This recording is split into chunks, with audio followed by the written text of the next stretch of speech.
बिस्मिल्लाहिर्रहमानिर्रहीम।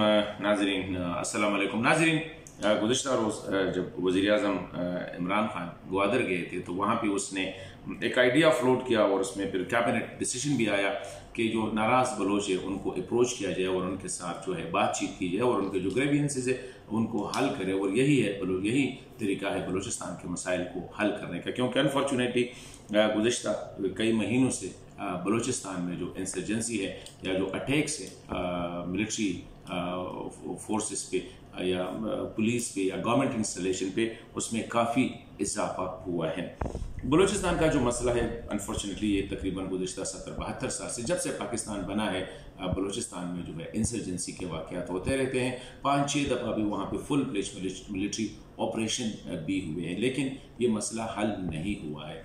इसी तरह मुख्तलिफ सियासी जमातों ने, इस तरह Pakistan Peoples Party president Zardari ने तो माफ़ी भी मांगी थी, आगाज़ हुकूक़ बलूचिस्तान के नाम से कोशिश की थी। फिर पीपल्स मुस्लिम लीग के दौर में अब्दुल मालिक बलोच साहब ने कोशिश की थी और काफ़ी हद तक वो कामयाब भी हो गए थे। लंदन गए थे, कुछ नाराज़ बलोच रहनुमाओं से मुलाकातें भी हुई थी, लेकिन फिर वो सिलसिला रोका या टूटा। क्यों टूटा, ये सारे सवालात हैं कि आज की वीडियो में मैं ये कहना चाहता हूँ कि कोई भी स्टेप लेने से पहले हुकूमत को या रियासत को कई चीज़ों का अहाता करना पड़ेगा।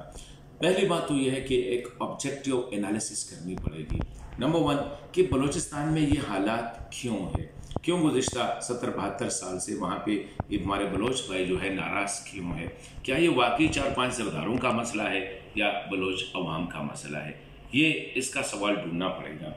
इसी तरह वो कौन सी पॉलिसीज है रियासत पाकिस्तान की जिसकी वजह से हम बलोच भाई जो है हमसे नाराज़ है और रियासत के ख़िलाफ़ उसने असलहा उठाया है, बंदूक उठाया है। इन चीज़ों का हमें अहाता करना पड़ेगा। इसी तरह बलोच नाराज़ बलोच चाहते क्या है, वो क्या वो पाकिस्तान से अलहदगी चाहते हैं या उनके कुछ और नेशनलिस्ट फोर्सेस जो है बलूचिस्तान के वो चाहते क्या है। तो ये सारे सवालात इसको हल करने से पहले, मतलब है कि कोई भी अप्रोच करने से पहले इन सवालात का हमें एक नोटबुक पे लिखना होगा कि ये पॉलिसीज थे, ये वजूहात है और ऑब्जेक्टिवली हमने करना पड़ेगा जिसकी वजह से हालात यहाँ तक पहुँच गए।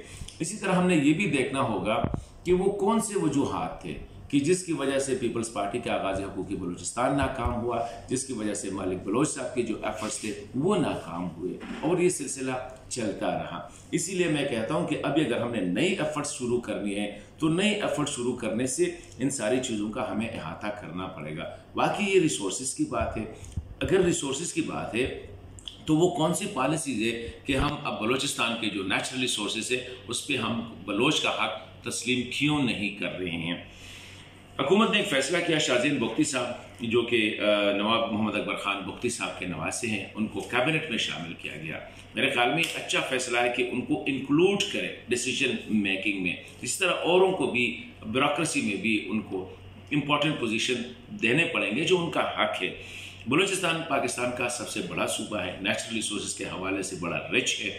अवाम नाराज़ है, तो जब अवाम नाराज़ हो तो आपसी पे जितना भी बड़ा सूबा हो बलूचिस्तान से एंड पॉइंट उसका बलूचिस्तान है, मेन पॉइंट उसका बलूचिस्तान है।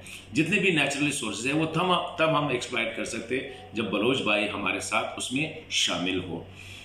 ये इल्ज़ाम लगाना कि फॉरेन फोर्सेस, डेफिनेटली इसमें कोई शक नहीं कि वहाँ भी बैरूनी अनासर या बैरूनी इंटेलिजेंस एजेंसियाँ काम करें। इसमें हिंदुस्तान के भी है, बरतानिया के भी है, बलूचिस्तान अफगानिस्तान के भी हो सकते, ईरान के भी हो सकते।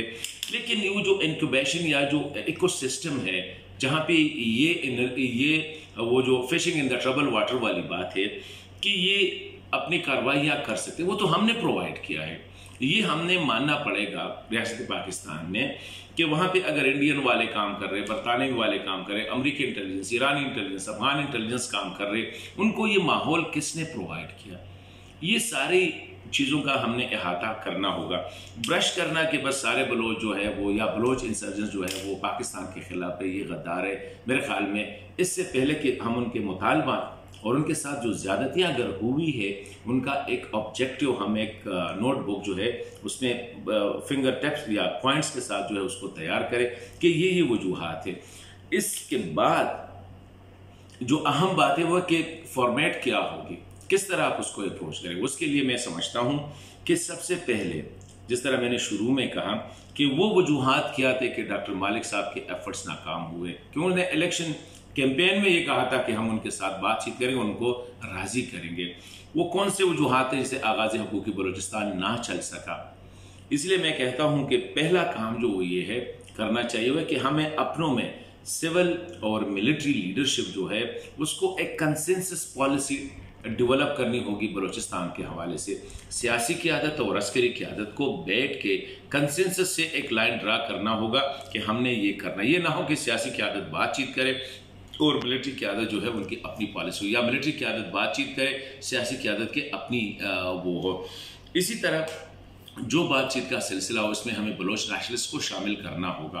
उनके थ्रू अगर हम अप्रोच करें तो पता चल जाएगा इनके भी मुतालबात, उनके भी मुतालबात, और उनके जो जेन्युइन ग्रीवियंसेस है उनको हमने एड्रेस करना होगा इससे पहले कि हम बातचीत का आगाज़ करें। 18वीं तरमीम में सारा पाकिस्तान का आइन द बेस्ट डॉक्यूमेंट से जो सारे कौमियतों के हकूक, सूबों के हकूक, हुकूमतों के उनके जो राइट्स और ड्यूटीज़ है बड़ी क्लियरली उसमें डिफाइन है। और बुनियादी चीज़ आखिर की जो मैं कहना चाह रहा हूँ वो ये है कि इलेक्शन, इंतखाबात बलूचिस्तान में ये काफ़ी कहा गया है और नज़र भी आता है अक्सर कि वहाँ पे इलेक्शन मैनेज होते हैं।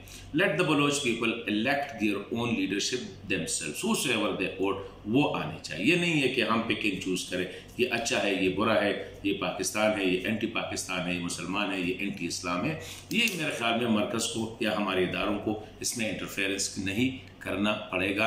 तब जाके इस मसले को हम एड्रेस कर सकते हैं और तब जाके हम बलोच भाइयों को मेन स्ट्रीम कर सकते हैं, और जिस तरह बाकी पाकिस्तान है इसी तरह हम बलूचिस्तान को भी एक पुरअमन सूबा बना सकते हैं।